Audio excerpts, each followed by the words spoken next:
Light painting is one of those techniques that is always so cool and so different.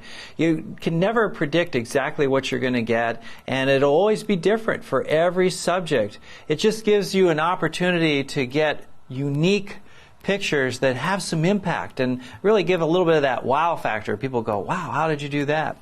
Light painting is such an interesting technique, and you saw us doing that outside in an actual location in an earlier class. But I want to talk a little bit more about it in terms of using it with natural subjects. We were outside in a city location, but in natural subjects is a little bit different because usually there you don't have lights all around you and you're working the subject a little bit differently. Now remember, light painting is simply taking a bright light after dark. You set up your camera, it's on a tripod, you have a long exposure, and then you take that light and you paint it over the subject. So you're just painting up and down, move it back and forth. You're watching what's going on until you have filled your subject with light.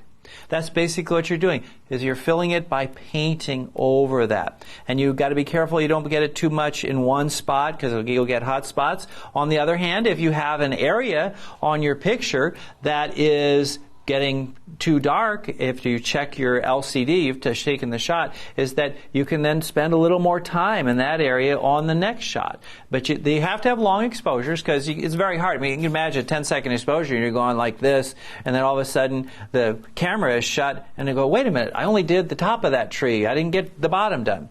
So you need to have, I would say, a minimum of 30 seconds.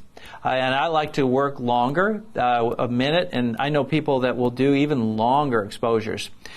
Here we have a shot that I think is interesting for a lot of reasons. This is a picture of Joshua Tree and Joshua Tree National Park. Now, I was by the road. I could have avoided the road altogether. And actually, I was shooting some Joshua trees without the road in it. And then I started looking around and I thought, well, you know, it might be really interesting because it's at night, is to pick up the lights of the cars. There were cars that would come by regularly. So I thought, try it. Because again, what's one of the great things about digital, and I hope that you're thinking this, is one of the great things is, if you're not sure, try it, because there's no cost. That's so cool, because if you are shooting in film, you know before, well, am I going to be wasting the film? I got to get it processed, or I got to get the prints made, all that kind of stuff. Whereas digital, you can take a picture and check it out. You don't like it, you delete it. Not a problem. So it's so cool to be able to take lots of pictures without any cost. Well, this shot has a number of things going on. I shot with the camera on a tripod, and I was actually doing the light painting. I was out with a friend of mine, except that he was shooting another set of Joshua trees away from the road.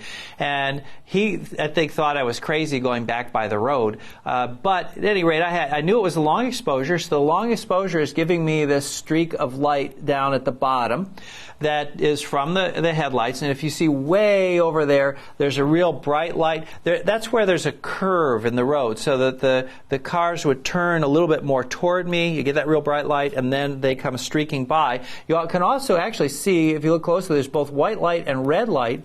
The red light is the tail lights, because there was there were a couple of cars that went the other direction. So the white lights are coming this way, the red lights are going that way. So it made some interesting things. I just kind of liked it. It was interesting. But I didn't think it would look very good with just pure silhouettes. I mean, imagine if this tree were just a pure silhouette. That's not going to be very interesting. So what I did is I set the camera on a tripod. Obviously, you got to do that for light painting. And my camera would allow me to set it for a long exposure. I could actually do a timed exposure of 60 seconds. So this is approximately 60 seconds.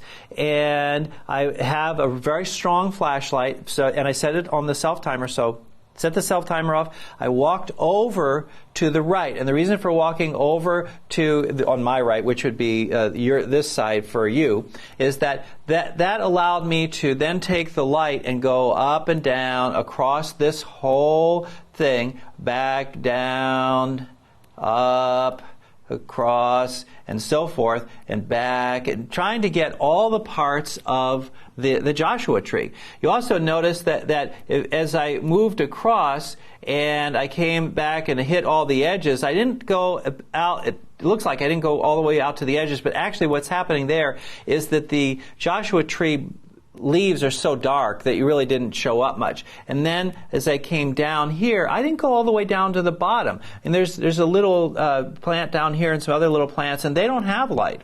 And also the bottom of the tree doesn't have light, which I thought made it a little bit more interesting. So I'm using the light to create this interesting picture. Now, in addition, if you look closely, way up at the top here, there's a little tiny light, and you may or may not notice it. That's a star. There's also some other stars way over on the far side.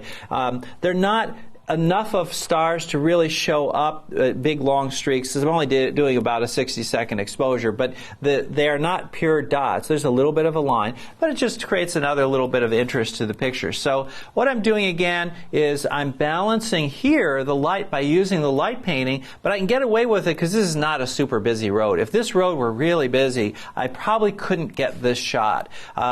But also, you can see the background is, you've got the dark hills and then the bluish sky, because the light is still enough light in the sky.